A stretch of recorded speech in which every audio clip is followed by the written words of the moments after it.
গরিবের মাংস কথাটা বললে কিন্তু ভুল হবে না।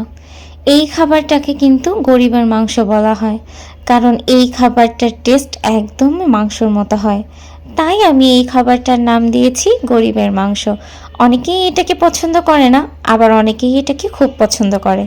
তো ভালো করে রান্না করলে এটার টেস্ট কিন্তু একদম মাংসের মতোই হয়। তো এটার নাম হচ্ছে সয়াবিন বা সয়াবড়ি, যে যেটাকে চিনেন। প্রথমেই রান্না করার জন্য এটাকে জল দিয়ে সিদ্ধ করে নিতে হবে। সিদ্ধ করার পরে এটাকে ঠান্ডা জলের মধ্যে ভালো করে দিয়ে এটাকে হচ্ছে চিপে চিপে এটার ভিতরে জলটা বের করে নিতে হবে। এরপর হলুদ আর লবণ দিয়ে এটাকে খুব ভালোভাবে ভেজে নিতে হবে। ভাজার পরে হচ্ছে এখানে যেহেতু আমি আলু দিব, তাই আলুটাকেও আমি হলুদ আর লবণ দিয়ে লাল লাল করে ভেজে নিয়েছিলাম। এরপর ওই আলু ভাজার তেলে আমি কিছুটা ফোড়নের জন্য দিয়েছিলাম জিরা, আস্ত জিরা, আর এখানে আমি বেশ কিছুটা পেঁয়াজ দিয়েছিলাম। জিরার সাথে পেঁয়াজটাকে একটু ভেজে নিয়ে এরপরে আমি এখানে রসুন বাটা অ্যাড করে দিয়েছিলাম।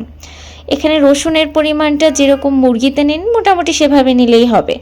তারপর রসুন আর পেঁয়াজটাকে আমি বেশ ভালো করে ভেজে নিলাম যাতে এর কাঁচা গন্ধটা চলে যায়। এরপর একে একে আমি এখানে সব গুঁড়া মশলা অ্যাড করে দিচ্ছিলাম, হলুদ গুঁড়া, জিরার গুঁড়া, ঝালের গুঁড়া। আর এটা কিন্তু ঝাল ঝাল খেতেই বেশি ভালো লাগে, বললাম না একদম মুরগির মতো। তাই মুরগির মতো ঝাল ঝাল করে রান্না করলেই কিন্তু এটাকে বেশি ভালো লাগবে। আর এখানে যেহেতু আমি গুঁড়া মশলা অ্যাড করেছি সেটা যেন পুড়ে না যায়, সেজন্য আমি কিছুটা জল অ্যাড করে দিলাম।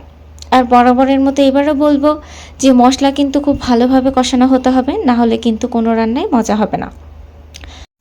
সেই জন্য আমি এখানে মশলাটাকে খুব ভালো করে কষিয়ে নিয়েছি। আর মশলা কষানো হয়ে গেছে কি করে বুঝবো? যখন ওই যে উপর থেকে লাল লাল তেল ভেসে উঠবে তখন। এরপর আমি মশলা কষানোর ভিতরে ভেজে রাখা সয়াবিনগুলো দিয়ে দিলাম। আর এই সয়াবিনটাকে আমি খুব ভালোভাবে মশলার সাথে প্রথমে মিশিয়ে নেব। তারপর অনেকক্ষণ, যেমন 45 মিনিট ধরে এটাকে আমি কষিয়ে নেব। অল্প আছে, অল্প অল্প করে জল দিয়ে এই সয়াবিনটাকে আমি যথেষ্ট সময় নিয়ে কষিয়ে নিব।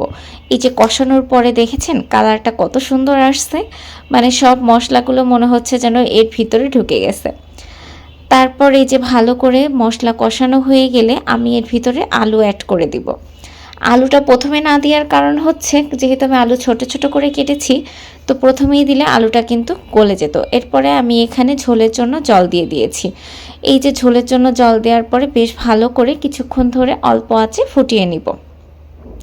এখানে কিন্তু ফোটানোরও একটা সিস্টেম আছে, সেটা হচ্ছে মোটামুটি আঁচ দিয়ে বেশ কিছুক্ষণ সময় নিয়ে ফুটিয়ে নিতে হবে।